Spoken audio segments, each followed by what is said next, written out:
किसी ने सही कहा है कि राजनीति में रहे या ना रहे, लेकिन स्वाभिमान हमेशा रहना चाहिए, उसे ठेस नहीं पहुंचनी चाहिए। और इसी लाइन पर गांठ बांध कर चलते हैं हनुमान बेनीवाल। जी हाँ, विधानसभा के इतिहास में जो पिछले 7 दिनों से चल रहा था, जो गतिरोध खत्म हो गया, उसके बाद एक चर्चा लोगों के बीच में छिड़ गई है कि यही कि आप राजनीति करें या ना करें, लेकिन जब तक राजनीति में रहे, सर ऊंचा करके रहे, आपको किसी के सामने झुकना ना पड़े, माफी नहीं मांगनी पड़े।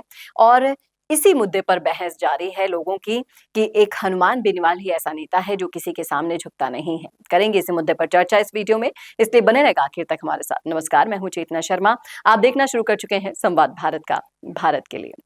इस मुद्दे में आगे बढ़े उससे पहले मैं आपको एक छोटा सा वीडियो दिखाने वाली हूँ। इस वीडियो में आप देखिएगा कि एक तरफ तो है टीकाराम जूली, जिन्हें गोविंद सिंह डोटासरा के किए की माफी सबके सामने मांगनी पड़ी, और दूसरी तरफ है हनुमान बेनीवाल।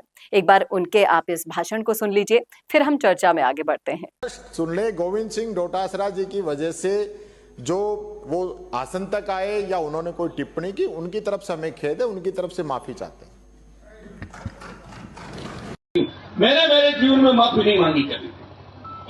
कितनी बार लड़ा, सस्पेंड हुआ, एक बार कहा आप माफी मांग लो, नहीं तो आपको 1 साल के लिए करेंगे। मैंने कहा 1 साल और 1 महीने के लिए करो, माफी मैं नहीं मांगता। ईश्वर के आगे जरूर झुक सकता हूँ या मेरे लोगों के सामने झुक सकता हूँ, माफीनामा मेरी हिस्ट्री के अंदर नहीं है भैया। चाहे जिंदगी जाए और चाहे राजनीति जाए, ऐसे लड़ाई। तो देखा आपने, सुना आपने, क्या कहा बेनीवाल ने। बेनीवाल का कहना यही है कि मैं सिर्फ झुकता हूं तो सिर्फ भगवान के सामने और उन लोगों के सामने जो मेरा संबल बन के मेरे साथ रहते हैं, मुझे सपोर्ट करते हैं।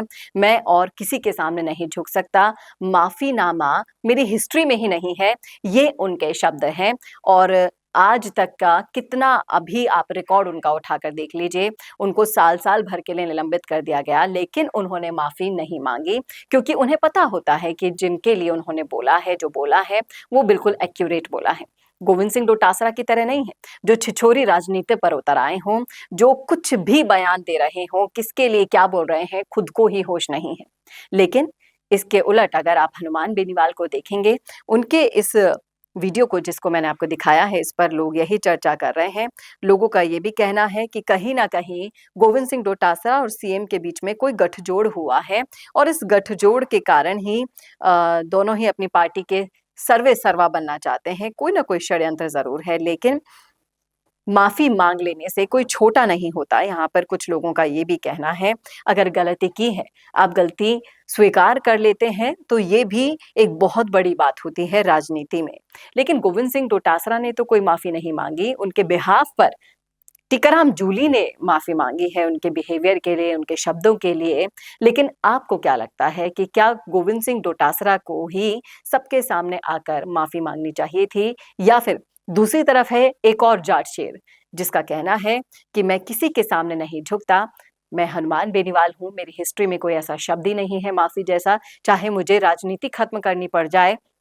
इन दोनों में से आप किसे मानते हैं सही और किसे मानते हैं गलत? लिखिएगा कमेंट बॉक्स में अपनी राय। कैसा लगा वीडियो बताना न भूलेगा, और ऐसी और वीडियोस के लिए देखते रहिए संवाद भारत का, भारत के लिए। नमस्कार। चाहे गुर्जर समाज हो या फिर मीणा समाज, जाट हो या फिर राजपूत समाज, या फिर हो राजस्थान का कोई भी समाज, अब राजस्थान संवाद लाया है इन सभी समाजों से जुड़े हुए वो फैक्ट्स और वो जानकारियां जो आपके जनरल नॉलेज को भी बढ़ाएगा और आपके कंपटीशन एग्जाम्स में भी काम आएगा, क्योंकि इन वीडियोस में होंगी सामाजिक, ऐतिहासिक और रोचक फैक्ट्स और जानकारियां।